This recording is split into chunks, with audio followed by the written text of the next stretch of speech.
Hello, you spooktacular people. Welcome to this 611th episode of the History Goes Bump podcast. Ghost Tours for the Theater of the Mind. I'm your host, Diane. And this is Kelly. Kelly, on this episode, we're going to a really cool area of the country. It's a place that I'm dying to get to. I have a client that has a home in Rhode Island, and she's like, you got to come up and stay sometime. And I'm like, I'm very tempted because I want to go to Newport and see all of those Gilded Age mansions. I do as well. We got familiar with these specifically because we were watching The Gilded Age, and I was looking up, like, where did they do the filming? Is that a real place? What's going on here? And sure enough, these people who lived in New York that were the movers and shakers of the time built their summer cottages in Newport, and they're magnificent. And quite a few of them are haunted. So we're going to be sharing that on this episode. History tells the story of the world and of our lives. Sometimes that history goes bump in the night. Broadcasting from the center of oddity and the supernatural in Central Florida, it's the History Goes Bump podcast.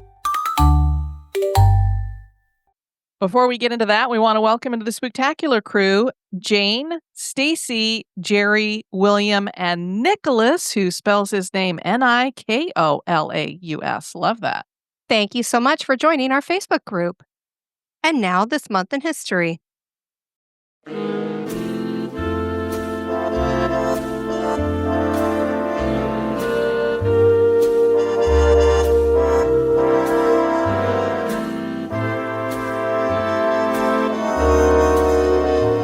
Month of November, on the 4th in 1890, the world's first deep-level electric tube railway was officially opened in London, England. Deep-level rail lines are subterranean train tunnels, and they were created to result in less disruption to surface streets and buildings. The railway was designed by James Henry Greathead and was inaugurated by Edward, Prince of Wales, in November 1890, but did not open to the public until December 18th of the same year. This was the first major railway to use electric-powered trains. The line ran approximately 3.2 miles from Stockwell to King William Street in London. The construction method consisted of tunneling and lining the tunnels with cast iron tubing, which earned the route the nickname of the Tube. The nickname is still used today for London's underground railway system. The initial tunnels ran under the River Thames and were a major technological achievement, proving the viability of deep-level electric tube railways, thus paving the way for future lines. Today, the London Underground, aka the Tube, accommodates on average around 4 million people per day. That's a lot of people. Sure is.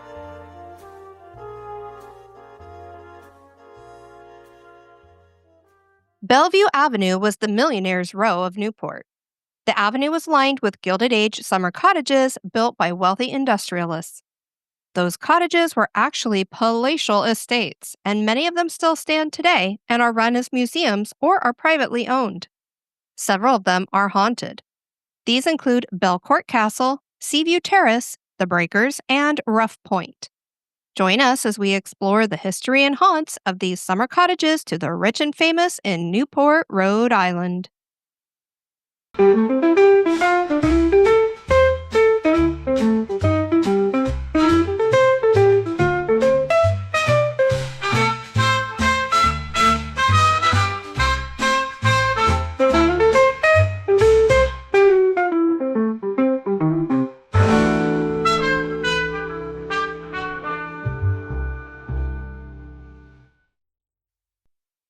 Let's start with Belcourt Castle. You gotta love anything that's called a castle in America, but, I guess it's as close as we're going to get to a castle here. True.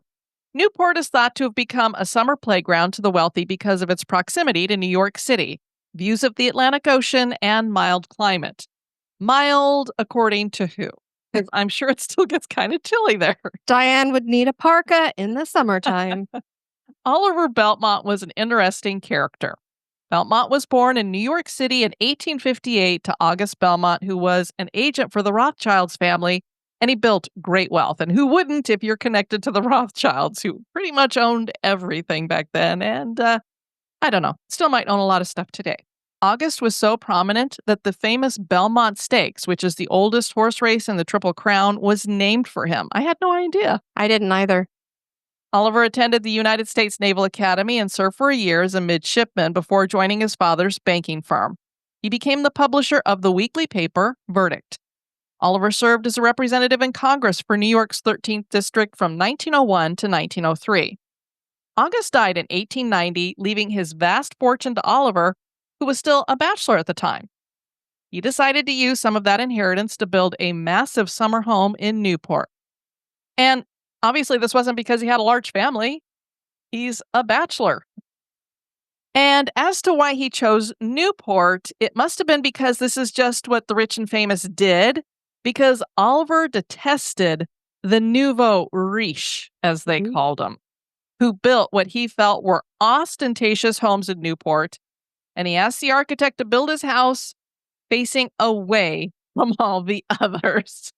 I'm going to snub them because they are the new rich, because that's what that nouveau riche means, is your money's new. So you're less than. Ridiculous.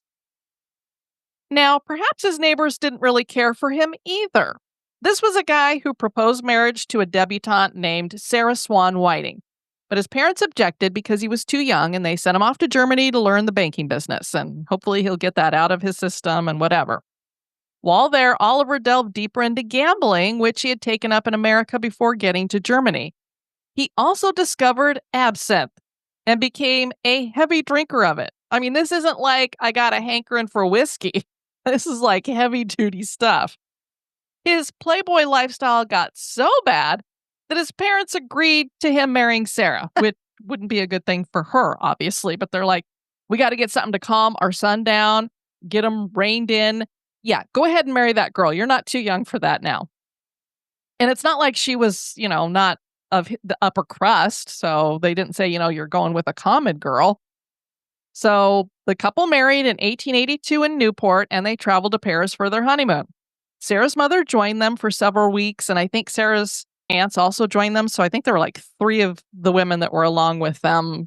I don't know if they were chaperoning or maybe they knew ahead of time they were going to have to save Sarah, because Oliver decided he had enough of that with all these other women with him. And he went out hitting up gambling houses and brothels and continuing with his drinking of absinthe. And because that absinthe is, it's pretty heavy duty, Kelly, it can make you a little violent. I believe it sometimes. makes you hallucinate as well. Sure. So he got violent with Sarah. So she was like, you know what? I'm out, going back to America. So then Oliver's like, oh, see ya, honey. I'm going to take up with a French dancer. That's why I said he's an interesting character. He's a piece of work is what he is. Yeah, he's judging all of his neighbors because they're new rich. You're less than me, but look at what I'm like. So after Sarah got home, she realized she was pregnant, of course. Isn't that the way it usually goes? Oliver would disown that daughter. She managed just fine without him, becoming a prominent New York socialite. So she's like, whatever, Dad, I can do my own thing.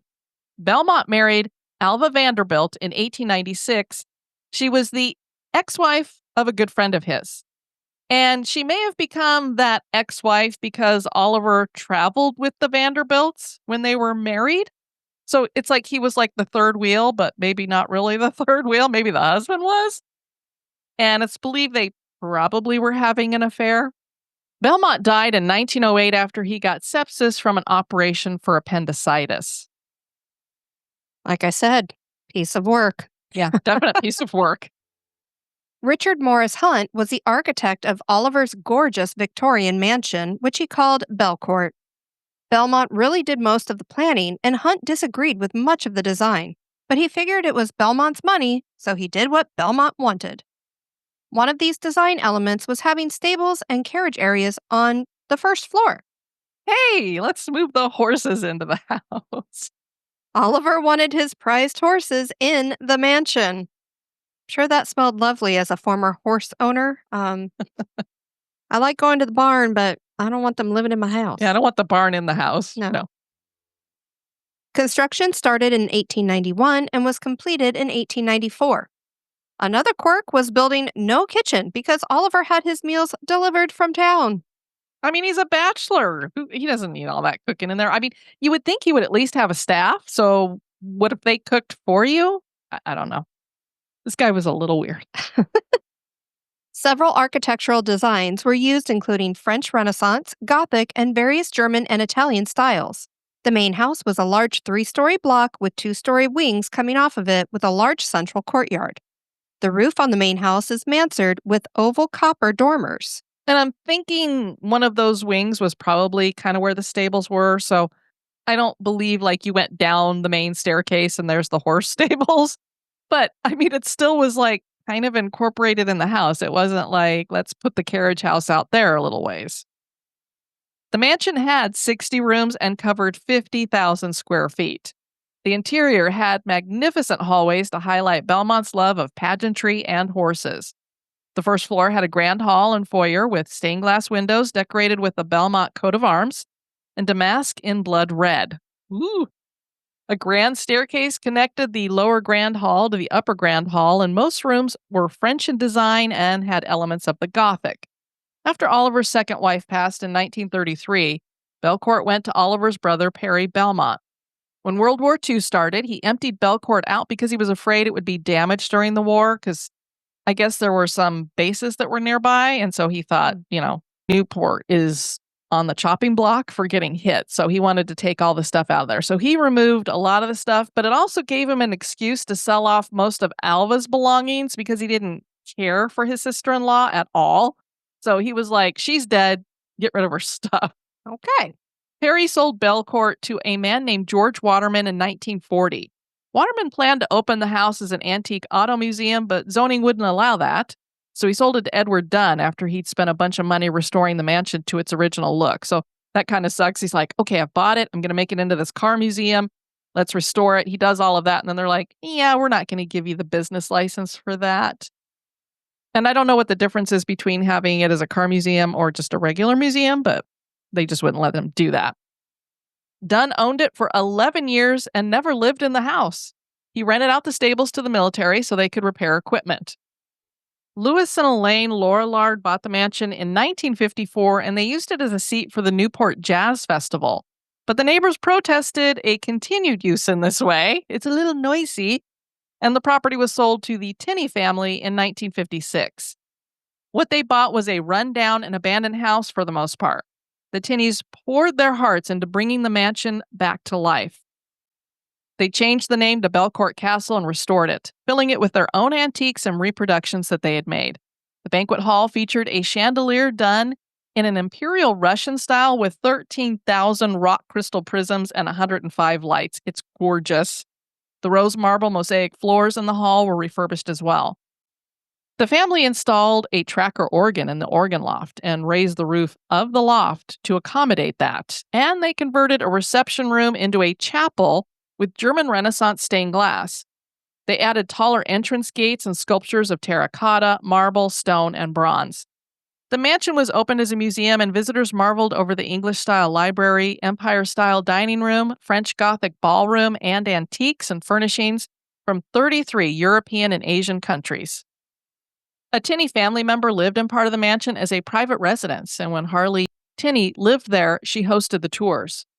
No better guide than the owner when you're doing a tour of a house. Definitely. The Tinney family held onto the property until 2012 when Harley sold to Carolyn Raphaelian, I guess, who renovated the mansion and opened it as a tour house, event space, and gallery for art. Sounds gorgeous. Yeah, definitely something to see. From the 1940s to the mid-1950s, the mansion was abandoned and boarded up. Teenagers would challenge each other to sneak in, and a creative caretaker decided to scare intruders by pretending to be a ghost, and it worked, with rumors spreading that the house was haunted. And while this was fake, it seems the place has real ghosts. There are many ghost stories affiliated to Belcourt, and many of the spirits must be connected to the artifacts and antiques in the house, because there are reports of knights and ghostly monks. Yeah, when I was looking at this, I was like, wait a minute, this is a mansion in Newport. How are there monks and knights and things connected to this? It's the haunting here is crazy. Harley Tinney wasn't shy about sharing her own experiences. She even wrote a book about the ghosts in 2006, so Wow. they embrace it. Love that. Harley claimed to wake up one night and see a man clad in a brown robe. For an instant, she thought it was her husband. I don't know why she thought he'd be dressed like a monk, but okay. Until she reached over and felt him next to her. Then she watched the robed entity turn and walk through a wall. That's when you know, yeah, that's not a real person. Now, there is a monk statue that Harley believes has this monk attached to it, so they say the statue is haunted. The first floor ladies' room used to have the monk statue near it, and people claim to see the spirit go from the grand hall into the bathroom. Leave those ladies alone. The statue was later moved to the chapel, and there were claims the ghost monk was seen in there. One time, a person thought the monk was preparing a mass in the chapel, and she asked Harley when the mass was going to be held. And when Harley asked why she asked that, Harley ended up informing her that she'd seen a ghost. Likewise, a suit of armor on the second floor is rumored to be haunted. People claim to hear it screaming when they pass by it. A psychic said that she had been told by the knight that he had been killed by a spear and left by his fellow knights for dead, and so he died alone. The helmet on the suit of armor sometimes turns on its own. Chairs in the ballroom move on their own. Sometimes this movement is throwing the sitter out of the chair. A tour guide only worked one season after she had an experience that terrified her. She was leading a tour group through the ballroom and she heard a male voice saying to get out several times. She felt very uncomfortable the entire summer and didn't return after that. I mean, if it's telling you to get out a lot, I could see why. A lady in pink has been seen in the master bedroom, and Harley thought it was her mother-in-law visiting. What, did she not tell you when she was coming for a visit? You're like, is she surprising me? A woman in a ball gown is sometimes seen on the second floor gallery. Ghost hunters investigated the house during season 5 in 2009. Harley and her husband had painstakingly recreated a golden coronation coach, and this was one of the items that the ghost hunters wanted to investigate because of reports of a ball of light floating above the carriage. One of the interesting things that happened was Jason and Grant were in the banquet hall when they heard footsteps above their heads. When they got upstairs, the thermal imaging camera revealed a heat signature on the floor that looked to be the shape of a footprint. Disembodied footsteps were heard on the spiral staircase. Some people believe that Mr. Tinney haunts the house since his funeral was held in the ballroom. People say his spirit has been seen on the balcony above. The crew were able to pick up voices either humming or moaning near the suit of armor. Yeah, so this looks like a beautiful house, and I would love to go in there and do a little investigating. There's clearly some crazy stuff happening there. And next we have Seaview Terrace. Seaview Terrace is massive and gorgeous. This is the 5th largest Newport cottage. It's also known as the Carey Mansion, but was built by a man named Edson Bradley Jr. Bradley made his wealth in bourbon whiskey and built his first mansion in Washington, D.C. in 1907, which was known as Aladdin's Palace. You know, he didn't think too highly of whatever he was doing there, right? This was a French Gothic mansion on the south side of DuPont Circle that covered more than half a city block. The mansion had a large ballroom, an art gallery, a Gothic chapel, and unbelievably, a 500-seat theater in the home. Just this little, cottage. Edson was in D.C. to fight against prohibition because obviously his main business is bourbon. He does not want prohibition.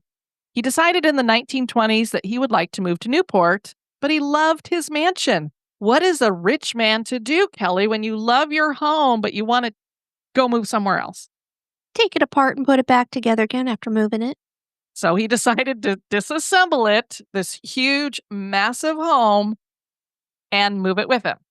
This would be a big undertaking, obviously, and is thought to be one of the largest buildings to be moved in this manner in the country. The site that he bought in Newport already had an Elizabethan revival mansion that had been built in 1885. And, he's going, I've already got a big house, but why not make it bigger? So he incorporated this mansion into his mansion. So he put 2 mansions together. Edson planned to give this to his wife, Julia Wentworth Williams, for their 50th anniversary. What a nice guy. Yeah. That's a big gift. The construction was completed in 1929 with a mostly chateauesque style of the 16th century in France. Howard Greenlee built Aladdin's Palace, and he moved it and built Seaview Terrace. For his efforts, the American League of Architects awarded him the President's Medal in 1928. The original mansion on the site had been called Seaview Terrace, and Bradley kept that name. The house had some quirks. The attic was where the servants lived, and the floors had many spy holes, so the servants could see into the rooms. And, Oh, no. they could make sure that the guests weren't stealing anything, or maybe if they were getting a little cozy with each other and shouldn't be, they could, tell people. The chapel had a pipe organ in a hidden room next to the chapel, and this room could only be accessed by a trap door on the second floor. Wow. So if you want to go in there, you got to, go to some effort, I guess. Stained glass windows were all made in the 16th century. Edson and his wife Julia moved into the 54-room, 39,648 square foot mansion. The Bradleys filled the home with medieval decor that included hunting trophies. There was Chinese porcelain, Renaissance chests, Chippendale chairs, goblin tapestries, elaborate hanging lamps, and Persian tiles. Julia was a leading society hostess in D.C. and hosted the American Beauty Ball. She wanted the house to be the most beautiful in the city for that ball, and she bought up every rose in the city to decorate the house. The city was devoid of roses after that for a while. So that kind of gives you an idea of what kind of a hostess she was. She's like, I'm going to have the best place, so all the roses are mine. Julia and Edson had one daughter together. Julia didn't enjoy Skyview Terrace for very long. She passed away the same year it was completed at the age of 77, and her funeral was held in the chapel. Now, obviously, they were older people building this huge thing. They weren't going to be able to enjoy it long anyway. Edson's fortunes turned, and he passed in 1935. Their daughter, Julie Bradley Shipman, acquired the estate, and she lived there until 1941. She failed to pay 3 years' worth of taxes, so the city made her vacate, and the house became officer quarters for the U.S. Army. The property was sold for only $8,000 in 1949. This massive thing for $8,000. Wow. It had cost $2 million to build. In 1950, the mansion became a girls' boarding school named Burnham by the Sea. The mansion became famous starting in 1966 when it was featured as the fictional Collinwood Mansion in the vampire soap opera Dark Shadows. Oh, wow. So if you've seen that old soap opera, you have seen this house. In 1974, the Carey Belcourt family bought the property, and they still own it today, thus the name Carey Mansion. Parts of the mansion were destroyed in a fire on February 28th, 2024. I don't know any updates about that. I'm assuming that they were able to rebuild what had been burned. Several paranormal shows have investigated the mansion. Sci-Fi's Stranded, created by Josh Gates, was similar to the reality show Fear.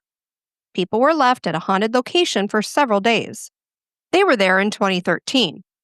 Ghost Hunters investigated during Season 7 in 2011, and Ghost Nation and Kindred Spirits teamed up for an investigation on Halloween in 2020. That is because the Carey Mansion is said to be one of the most haunted locations in Rhode Island. Weird banging that happens randomly is heard, as are disembodied voices. One of the spirits is said to be Julia Bradley, and she is seen most often as an apparition sitting at the Etsy organ, playing in the chapel. On Stranded, 3 musician friends investigated the house, and they heard disembodied footsteps, doors open and closed on their own, and their EMF went off several times. A set of locked double doors burst open in front of all 3 of them. And they heard phantom organ music, which freaked them out because the organ appeared to have been dismantled for years. So how was it being played? Was that Julia playing? On their first visit, ghost hunters heard an audible male voice in the grand hall saying, "Hello, is that you?" Did they know you? A door handle turned by itself on the 3rd floor. The crew said that up to this point, this was the loudest evidence they've ever heard. Ghost Nation got a lot of evidence when they returned before Halloween in 2023, which included disembodied whispering, eerie noises, and cold spots. They caught on camera a weird mist in the garage. It looked like smoke, but there was no one in there when they went to investigate. I found it very weird. If it wasn't somebody like sitting there vaping and blowing it in front of the camera, I don't know what the hell that was. It was weird, and so very creepy if that was something spiritual. All right, shall we pop over to the Breakers, Kelly? And this is actually the one that got us curious because we're watching the Gilded Age, and I'm like, what's the name of that place? And when I looked it up, I'm like, I wonder if that place would be haunted. Sure enough, and then I found all the rest of them. So this got it all started for us. The Breakers is another mansion built by a Vanderbilt. Cornelius Vanderbilt II had been left $5 million by his grandfather, for whom he was named, and he was also left $70 million by his father, William Henry Vanderbilt. So he was a very wealthy man. He took over as, you could say so. A little bit, $75 million. Back in that time. Yeah. He took over as president of the New York Central Railroad when his father passed in 1885 and was known to be a hard worker, and he also donated a lot of money to charitable causes. Vanderbilt married Alice Gwynn in 1867, and they had 7 children. And I wanted to throw that in because a lot of the time when you look at somebody and you go, well, he inherited $75 million, so he could just, do whatever the hell he wants and take his money and spend it on stupid stuff. And this was a guy who really wanted to earn his worth. And so he did work very hard and he donated a ton of money. I think they said that when he passed away, he had the same amount of money that he inherited. So he obviously made a lot more money on top of that, but he gave it away so much that he was left with what he had started with. So I thought that was cool. Although, again, if I had that many millions of dollars, I don't know. What are you going to do with that much money? That's what I always say. But anywho, the couple built their 70-room Beaux Arts. Now, this has got to be the biggest because the other one, we went from 40-something to 50-something, now 70. So they built this 70-room Beaux Arts Italian Renaissance summer mansion in 1893 to replace an earlier wooden home that they'd had on the property that had burned to the ground. And they wanted to make sure this better be fireproof. So everything was fireproof about it. This was declared the grandest and biggest 3-story cottage in Newport. Architect Richard Morris Hunt designed the house, and the interior was designed by Jules Allard and Sons and Ogden Codman Jr. The mansion was built from Indiana limestone blocks with a foundation of brick, concrete, and limestone, with a terracotta red tile roof. The interior had marble, terrazzo, and mosaic floors, alabaster fireplaces, gold-painted hand-carved woodwork, and marble fountains. The National Register of Historic Places says of the mansion, the elaborately decorated facades and interiors appear now as they did upon completion in 1895, as documented by the photographs of its construction in 1895 and those of its interior in 1904. The original furniture and fixtures, interior plasticwork, gilding, and decorative painting remain untouched from when Cornelius Vanderbilt II occupied the Breakers. Isn't that amazing? That's incredible. The first floor has a great hall with 6 doors that have limestone figures representing humanity's progress. There's Galileo, Dante, Apollo, Mercury, Richard Morris Hunt, who was the architect, made himself a sculpture there, and Carl Bitter. And we're going to put some pictures up here so you can see what these look like too. There's a library with coffered ceilings featuring paintings of a dolphin within a frame of walnut paneling with gold leaf and green Spanish leather embossed with gold. And this is coming down the walls. I mean, I could sit in this library all day. There are 2 busts in the library, a bronze of William Henry Vanderbilt II, the oldest child of Cornelius II and Alice, who died of typhoid at the age of 21 while attending Yale University, so they made this as a tribute to their son. And there's a marble of Cornelius Vanderbilt II himself. There is a music room on this level as well that hosted recitals and dances. The ceiling is gilt coffered with silver and gold lining, and the edges feature the names of composers. A Second Empire French mahogany or malu mounted piano, I'm not sure what that is exactly, sure I said it wrong, is in this room, and Alice was known to play this while her husband played violin. This floor also has an ancient Rome-style billiards room with slabs of Italian Cipollino marble and Renaissance-style mahogany furniture. A dining room, kitchen, breakfast room, and pantry are on the first floor too. That dining room is said to be the grandest room in the house, with 12 freestanding rose alabaster Corinthian columns. Golly. I mean, look at that dining room, Kelly. Wow. Whoa, it's just like, holy cow, to see the inside of this place. Second floor had bedrooms for the family. The third floor had a sitting room with Louis XVI style walnut paneling and mostly servants' quarters. The attic had a few more servants' rooms and cisterns that supplied hydraulic pressure for an Otis elevator in the house, and a freshwater cistern and saltwater cistern. The terrace had an open-air patio that had classical columns and arched openings with a view of the ocean and estate gardens. Cornelius died at the age of 55 in 1899. Alice outlived 5 of the Vanderbilt children. Can you imagine? She outlived 5 of her children. She died in 1934. The couple's son, Alfred, died on the RMS Lusitania after he gave his life jacket to a woman who couldn't swim. So he was definitely a hero. Gloria Vanderbilt, I think everybody knows her, was a granddaughter of Cornelius and Alice. During World War II, the breaker served as Newport No. 1 air raid shelter. Youngest daughter Gladys inherited the breakers, and she opened it for public tours in 1948. Her heirs sold the mansion to the Preservation Society of Newport County in 1972, with the stipulation that they could still use the bedrooms located on the 3rd floor. So, we'll sell you the mansion, but we're still going to live here, okay? Alice Vanderbilt loved this home and seems to still be here in the afterlife. Her full-bodied apparition has been seen, and staff claim to feel as if they are being watched. No investigations have been granted at this house, so we're going to have to trust the staff on that. And so there's not a lot of stories because they don't talk about it. So it doesn't seem to be embracing its hauntings. Maybe one day we'll be able to get in there and see what's knocking about, because these people aren't leaving this grand house. Definitely not.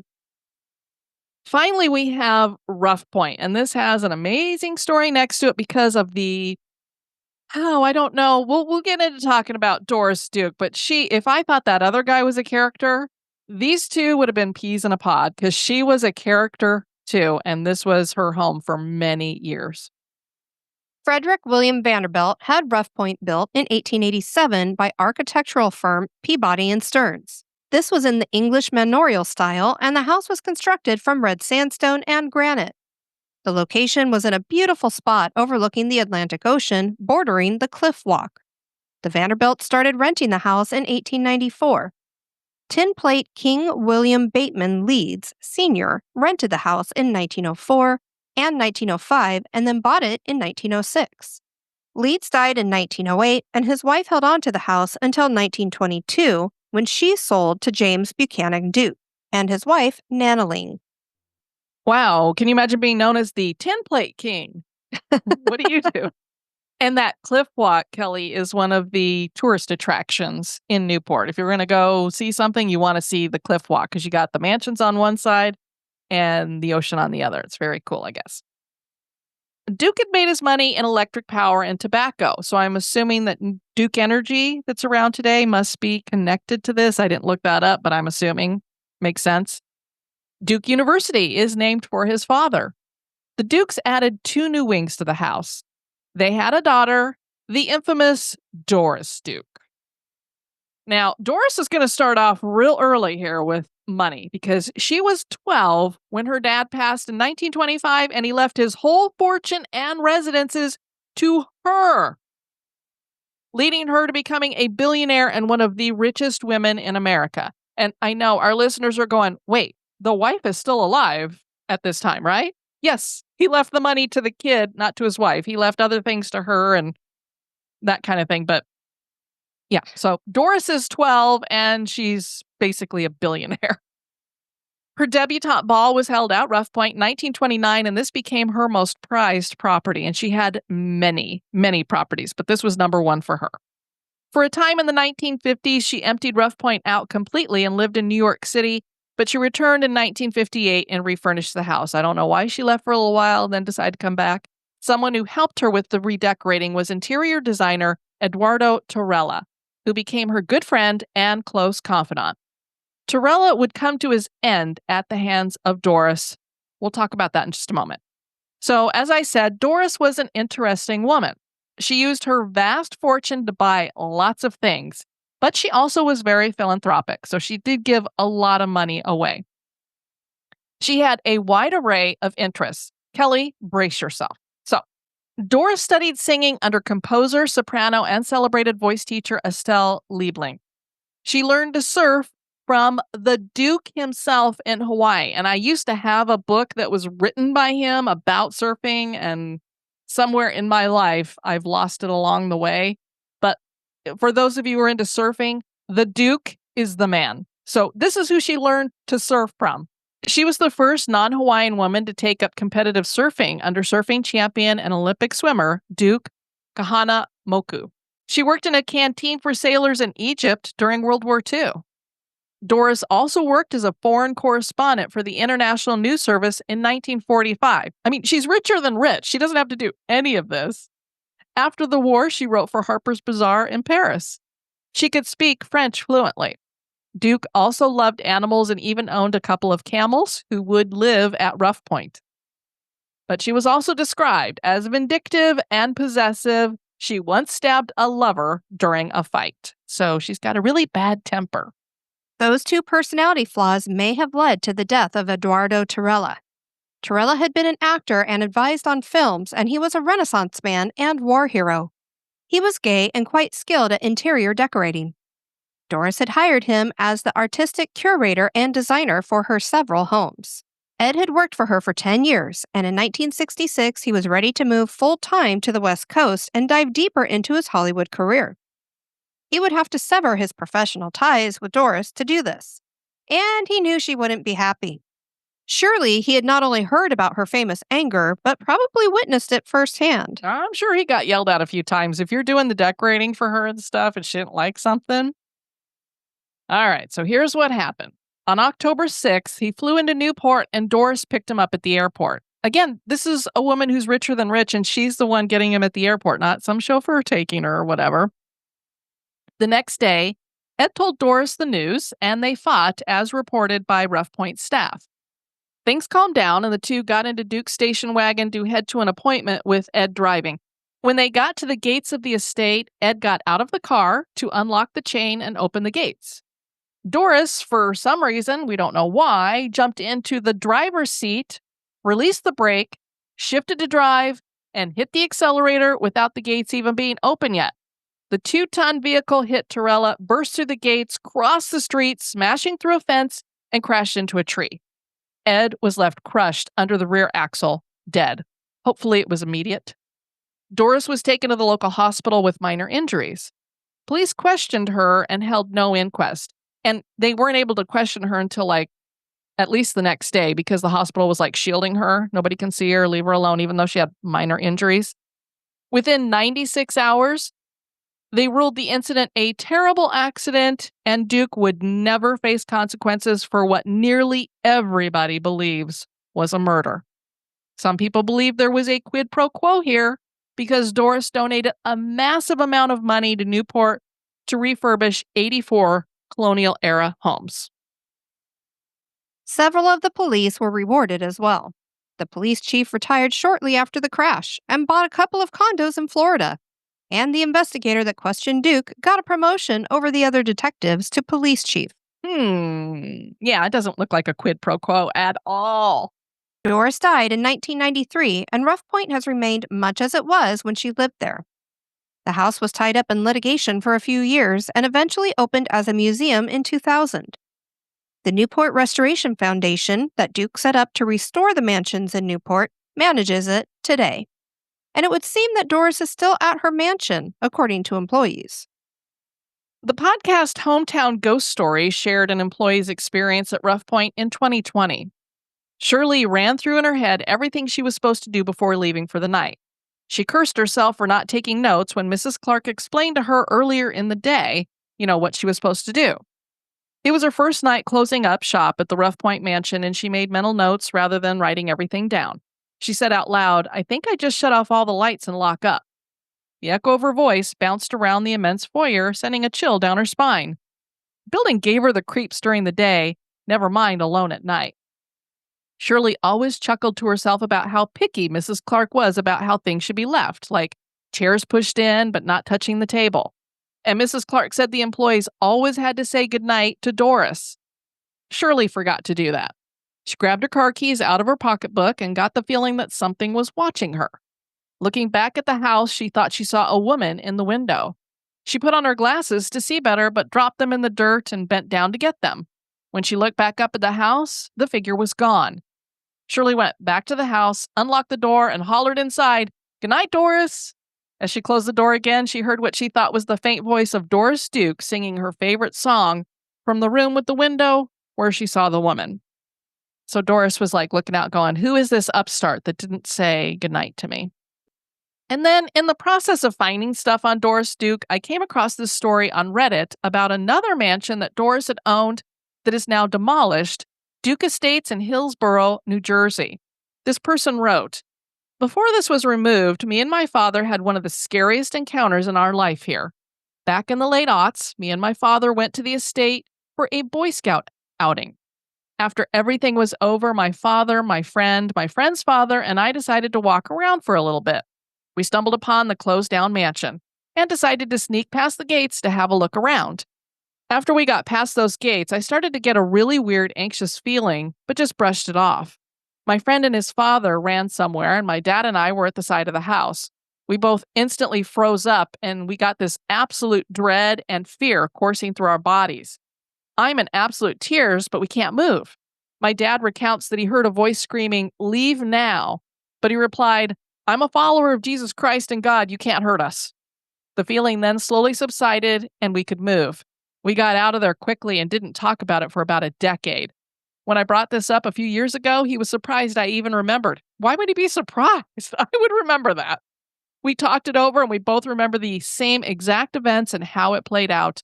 My friend and his father didn't experience this, though, just us two. Well, at least calling out Jesus Christ and stuff helped. The historic mansions on the former Millionaire's Row of Newport, Rhode Island are really something to see. We're glad that many of them still stand today and that they've been restored to their former glory. Are these summer cottages haunted? That is for you to decide. If you've been to any of these mansions, please let us know. And I know for those of you in the Spooktacular crew, if you've got pictures, you'll share them. I love it when you guys do that because it just, gives us that way of being able to make it more personal and see what the places look like. And there's not a lot of really incredible ghost stories other than at the beginning of the episode. But, the castle seems like it's got a lot of stuff going on. It's just the little subtle things. But wow, what amazing homes. And I'm so glad that they've been saved and not demolished because, the Gilded Age is a lot of fun to look back on and all the extravagance of the time and that kind of thing. Even when people build big mansions today, they're not like these places were. No. So just cool that they existed at one time and still are here. What does exist for sure is our website. We'd love for you to check it out at historygoesbump.com. And if you'd like to send us some feedback, you can do that at historygoesbump@gmail.com. Want to thank you for joining us on this episode. I've been your host, Diane. And this has been Kelly. You take care now. Bye-bye. This episode is brought to you by our executive producers. Dispatches from the Grave Digger. We want to thank Carrie Hirschberger for raising her support. We're going to be moving you into a chest tomb. Thank you so much for supporting History Goes Bump. We really could not create this show without our executive producers.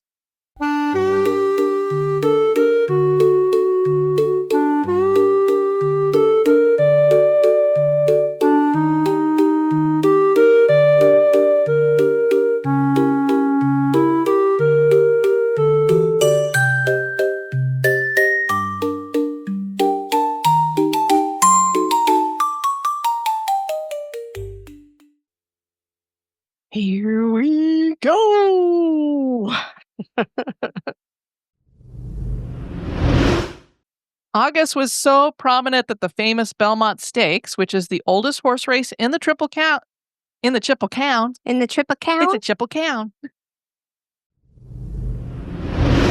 French Gothic ballroom and antiques and furnishings from 33 European and Asian. It's Asian. He'd died in 1908, and his wife held on to the house until 1922 when she sold to James. When she sold to James. James. Doesn't want to come out of my mouth.